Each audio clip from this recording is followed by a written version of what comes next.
Welcome to read questions and answers for General Ham Radio Class License. If it is helpful or not, please let me know in the comments section. Also, let me know that you passed the test. I wish you good luck. This is Chapter 2. Sub-element G2 Operating Procedures. Section G2A Phone Operating Procedures. USB LSB conversations breaking into a contact, transmitter set up for voice operation, answering DX stations. Question G2A1 Which mode is most commonly used for voice communication on frequencies of 14 MHz or higher? Answer: upper sideband. Question G2A02 Which mode is most commonly used for voice communication on the 160, 75, and 40 meter bands? Answer: lower sideband. Question G2A03 Which mode is most commonly used for SSB voice communication in the VHF and UHF bands? Answer: upper sideband. Question G2A04 Which mode is most commonly used for voice communication on the 17 and 12 meter bands? Answer: upper sideband. Question G2A05 Which mode of voice communication is most commonly used on the HF amateur bands? Answer: single sideband. Question G2A06 Which of the following is an advantage of using single sideband as compared to other analog voice modes on the HF amateur bands? Answer: less bandwidth used and greater power efficiency. Question G2A07 Which of the following statements is true of single sideband SSB? Answer: only one sideband is transmitted, the other sideband and carrier are suppressed. Question G2A08 What is the recommended way to break into a phone contact? Answer: say your call sign once. Question G2A09 Why do most amateur stations use lower sideband on the 160, 75, and 40 meter bands? Answer: it is commonly accepted amateur practice. Question G2A10 Which of the following statements is true of VOX operation versus PTT operation? Answer: it allows for hands-free operation. Question G2A11 Generally, who should respond to a station in the contiguous 48 states calling CQDX? Answer: any stations outside the lower 48 states. Question G2A12 What control is typically adjusted for proper ALC settings on a single sideband transceiver? Answer: transmit audio or microphone gain. Section G2B Operating effectively, band plans, drill and emergencies, RACES operations. Question G2B01 Which of the following is true concerning access to frequencies? Answer: except during emergencies, no amateur station has priority access to any frequency. Question G2B02 What is the first thing you should do if you are communicating with another amateur station and hear a station in distress break in? Answer: acknowledge the station in distress and determine what assistance might be needed. Question G2B03 What is good amateur practice if propagation changes during a contact creating interference from other stations using the frequency? Answer: attempt to resolve the interference problem with the other stations in a mutually acceptable manner. Question G2B04 When selecting a CW transmitting frequency, What minimum separation from other stations should be used to minimize interference to stations on adjacent frequencies? Answer: 150 Hz to 500 Hz. Question G2B05.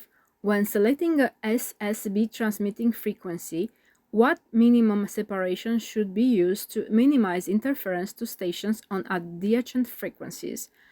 Answer: 2 kHz to 3 kHz. Question G2B06.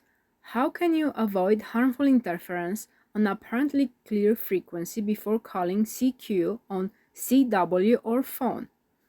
Answer: send QRL on CV followed by your call sign, or if using phone, ask if the frequency is in use followed by your call sign.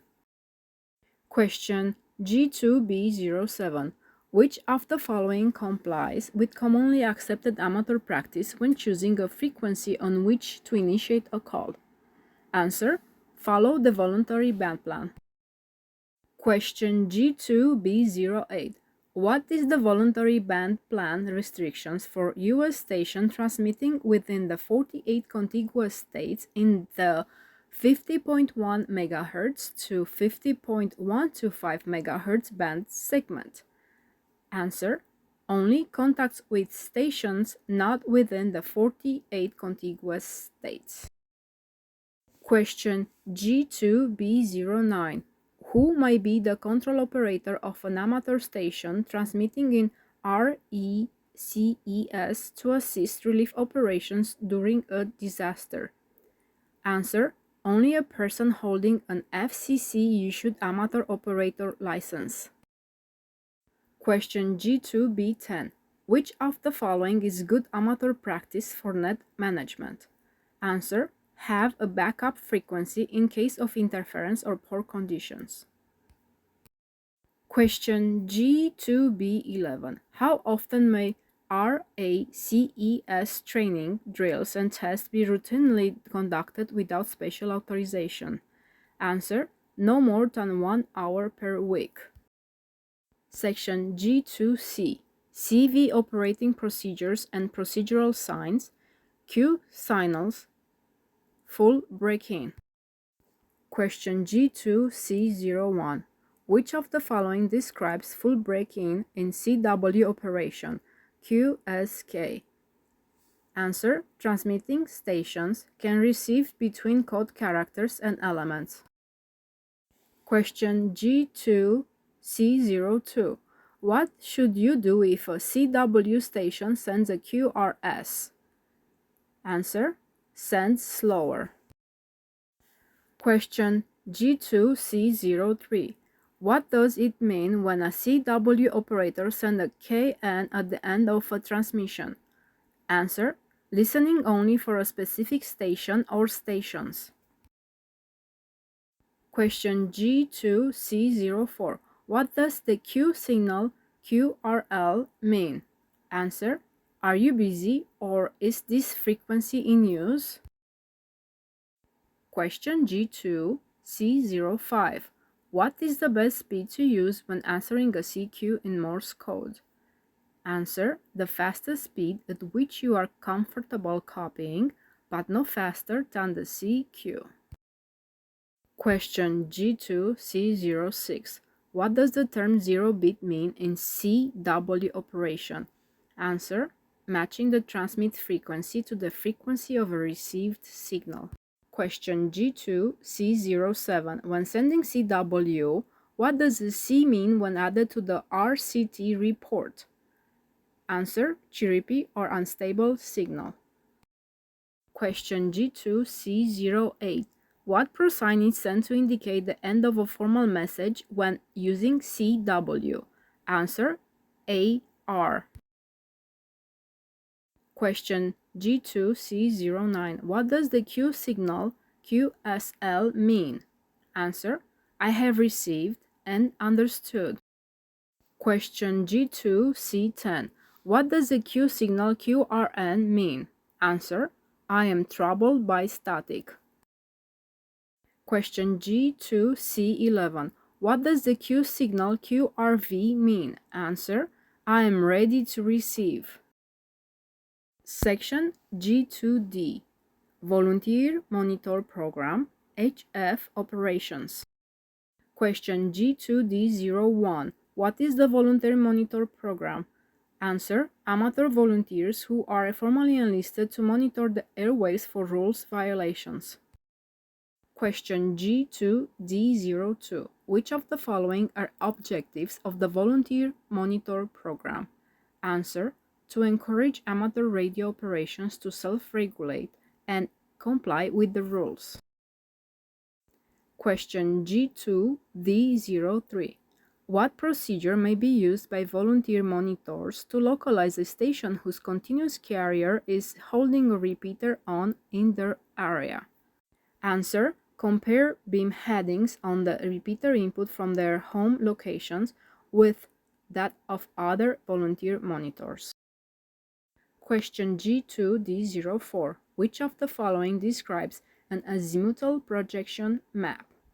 Answer: a map that shows true bearings and distances from a specific location.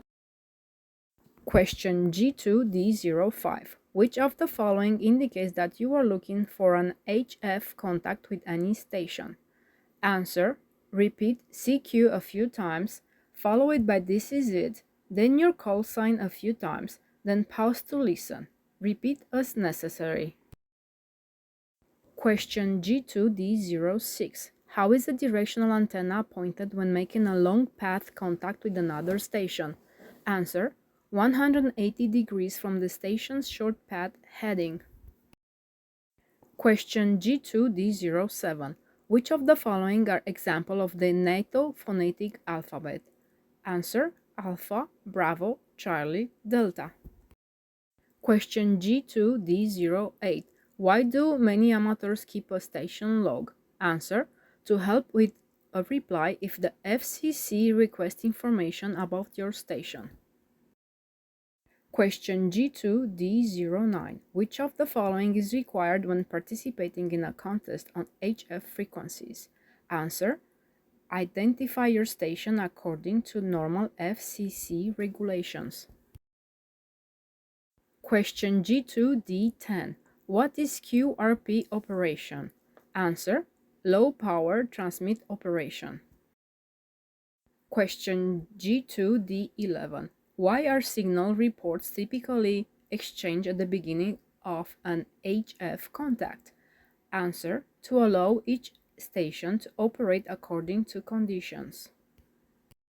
Section G2E. Digital mode operating procedures. Question G2E1. Which mode is normally used when sending RTTY signals via AFSK with a SSB transmitter? Answer: LSB.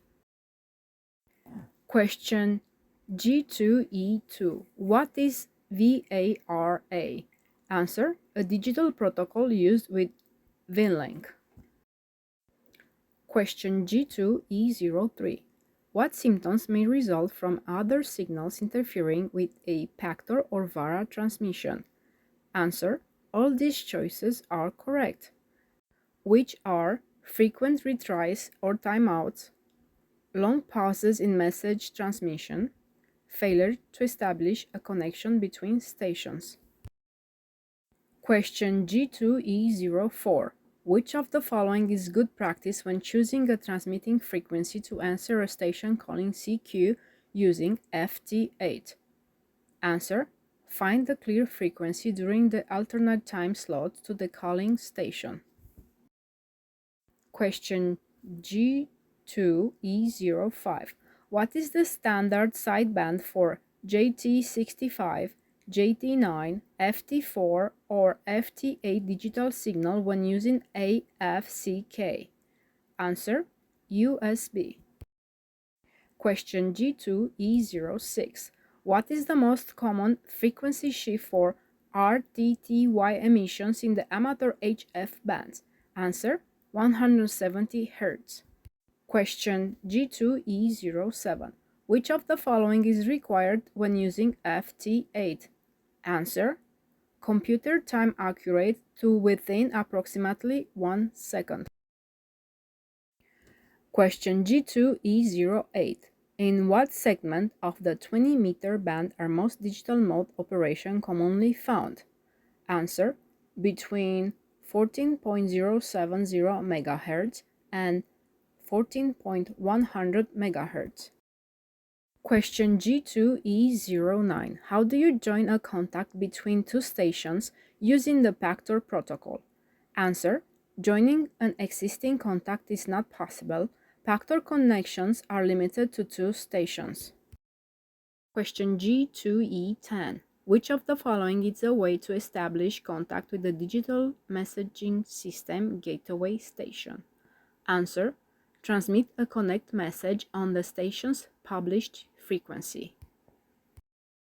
Question G2E11. What is the primary purpose of an amateur radio emergency data network AREDN mesh network? Answer: to provide high-speed data services during an emergency or community event. Question G2E12. Which of the following describes VinLink? Answer: all these choices are correct. Which are an amateur radio wireless network to send and receive emails on the internet, a form of packet radio, a wireless network capable of both VHF and HF band operation. Question G2E13. What is another name for a VinLink remote message server? Answer: gateway. Question G2E14. What could be wrong if you cannot decode an RTTY or other FSK signal even though it's apparently turned in properly? Answer: all these choices are correct. Which are the mark and space frequencies may be reversed? You may have selected the wrong baud rate. You may be listening on the wrong sideband. Question G2E15. Which of the following is a common location for FT8? Answer: approximately 14.074 MHz to 14.077 MHz. This is the end of Chapter 2 of Read Questions and Answers for General Ham Radio Class License. Please follow me for Chapter number 3.